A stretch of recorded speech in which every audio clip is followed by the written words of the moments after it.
Imagine living in a picture-perfect Portland home, where every dinner is served on time, every laugh with friends feels warm, but a quiet distance grows between you and the person you love most. Now picture a stranger stepping into your life, revealing cracks you tried to ignore. This is Sarah's story, a roller coaster of heartbreak, betrayal, and the courage to find herself again. Grab a coffee, settle in, and let's dive into a tale that'll make you laugh, cry, and cheer for the power of self-love. In the heart of Portland, Oregon, nestled among the craftsman homes of the Laurelhurst neighborhood, 36-year-old Sarah Mitchell stood at her kitchen island, slicing tomatoes for dinner. The scent of basil and garlic filled the air, mingling with the soft patter of rain against the windows. Her life, from the outside, was a postcard. A cozy home with ivy climbing the porch, 2 kids, Liam, 10, and Sophie, 6, and a husband, Ethan Carter, whose easy smile still charmed friends at backyard barbecues. But beneath the surface, a fog had settled over their 12-year marriage, thick enough to blur the warmth they'd once shared. Sarah, a graphic designer who crafted vibrant book covers for a local publishing house, used to revel in the little things with Ethan. He'd slip handwritten notes into her lunchbox, "You're my favorite adventure," or wait outside her studio in the Pearl District, umbrella in hand, to walk her home through Portland's drizzle. Now their conversations were mechanical. "How was your day?" At breakfast. "Early meeting tomorrow." At bedtime. They still slept in the same bed, ate at the same oak dining table, and laughed at game nights with friends, but Ethan's gaze no longer lingered on her. It was as if she'd become part of the furniture, familiar, but unnoticed. Sarah tried to brush it off. She told herself marriage ebbed and flowed, that raising kids and juggling careers left little room for romance. Liam's soccer games and Sophie's ballet recitals kept her busy, and her work, designing covers for thrillers and romances, gave her an outlet for the dreams she'd tucked away. But deep down, she felt like a ghost in her own life, present but unseen. Then came Lily Harper, a 22-year-old housekeeper recommended by Sarah's friend Rachel, who swore Lily was a godsend. Quiet, polite, and meticulous, Lily arrived each morning with her dark hair tied back, her movements as soft as the jazz playlists she hummed along to. She dusted shelves, folded laundry with hospital corners, and left dinners simmering on the stove, chicken pot pie, lasagna, or creamy mushroom risotto that made the house smell like a hug. Sarah felt a weight lift. She could focus on deadlines without worrying about the chaos of home. Lily worked in silence, never prying, never judging the crayon marks on the walls or the occasional wine glass left by the sink. At first, Lily's presence was a balm. Sarah would leave for her studio, sketching covers for novels about forbidden love or high-stakes heists, while Lily transformed the house into a sanctuary. But after a few months, small things began to catch Sarah's eye. Ethan, who spent evenings glued to his laptop, would glance up when Lily passed through the living room, his eyes tracking her for a split second before returning to his screen. It wasn't obvious enough to call out, but it happened too often to ignore. Sarah's stomach knotted, a flare of unease she couldn't shake. One stormy afternoon, while vacuuming under the living room couch, Sarah's fingers brushed against something small, a cream-colored button, delicate and out of place.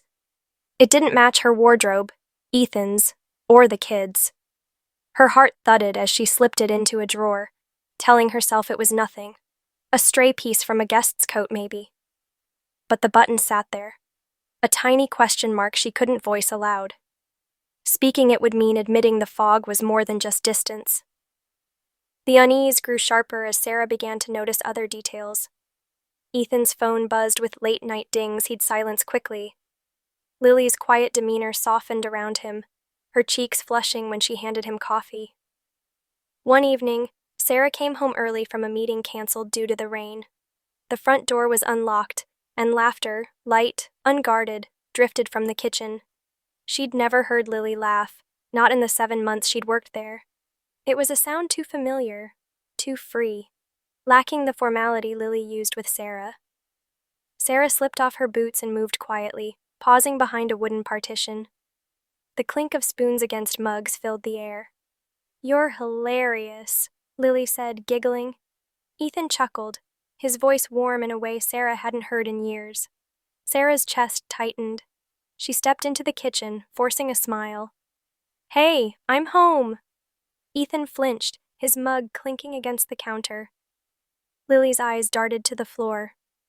"You're early," Ethan said, his tone casual but rushed. "Traffic was light," Sarah lied, glancing at Lily. "Smells amazing in here. New recipe?" "Just something I found online," Lily mumbled, busying herself with a dishcloth. They recovered too smoothly, but Sarah's heart wasn't fooled. This wasn't jealousy of a younger woman. It was envy of the life Ethan seemed to save for someone else. The signs piled up. Ethan adjusted his shirt before leaving rooms where Lily was. Lily's gaze dropped quickly when Sarah looked her way.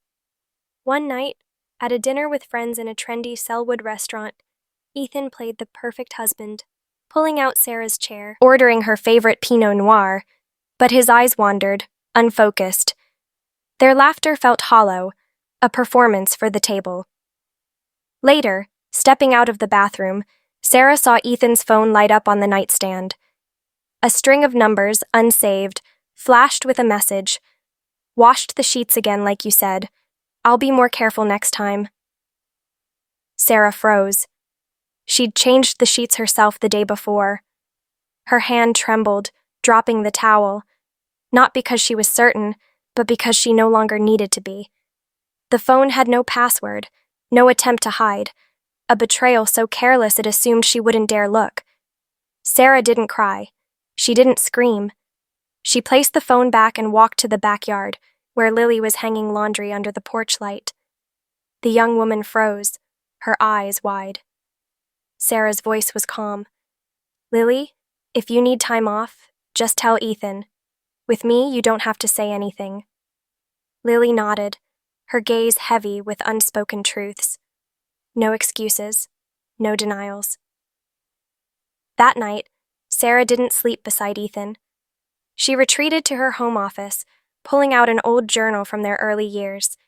Its pages brimmed with dreams, plans for a family, a trip to Yellowstone, a life of laughter. She didn't blame the past, but she knew it was time to write a new story, one that began with her. The next morning, Sarah brewed 2 cups of coffee, one for her, one for Ethan. He sat at the kitchen table, scrolling his phone, the silence between them heavy. "Do you have something to say?" she asked softly, not out of forgiveness, but because she refused to be another quiet figure in their marriage. He didn't look up at first. After a pause, he said, "I didn't think you knew." Sarah nodded. "I knew before I was sure." She sat across from him, the table's width feeling like a canyon. "Did you ever wonder why I didn't make a scene?" He stayed silent. "Because I wasn't trying to fix you," she said. "I needed to learn something for myself, that love doesn't thrive in silence, and I can't keep sacrificing me to save us." His eyes met hers, not with guilt, but with a flicker of understanding. "What do you want?" he asked. "Clarity," Sarah said. "I want us to stop, not out of hate, but because I can't live with someone who crosses lines and thinks I won't notice. And I don't want Liam and Sophie growing up thinking love means staying quiet." Ethan's hands tightened around his mug. No arguments, no pleas, just a nod. "I'll stay until you find a place," Sarah said. "And I hope Lily isn't the only one you owe an apology to." She stood lighter than she'd expected. A month later, Sarah moved into a sunny apartment in Portland's Alberta Arts District, with exposed brick walls and room for her kids' laughter. There were no tears, no drama, just a woman who'd Far walked enough to know forgiveness didn't mean staying, and staying didn't mean love endured. Sarah didn't blame Lily. She was young, swept up by attention from a man who should have known better. She didn't resent Ethan. Resentment would only trap her in his story. Instead, she poured her energy into her designs, her kids, and herself. She started journaling again, not about dreams lost, but about dreams reclaimed. A solo hike in the Columbia River Gorge, a new book cover that won an award, a life where she felt seen. This isn't a tragedy. It's a reminder. Betrayal doesn't start in stolen moments. It begins when glances linger, when messages go undeleted, when distance in love is filled with distraction instead of connection. If you're in a relationship, don't wait for hurt to wake you up. Listen to the quiet before it screams. And if you feel alone at home, know that strength isn't silence. It's the courage to speak or walk away. Sarah doesn't know what's next, but she's not afraid. She's found what she lost first, her worth. And if you see yourself in her story, you're not alone. The most powerful love story begins when you come home to you. Please subscribe and hit the bell icon for latest uploads.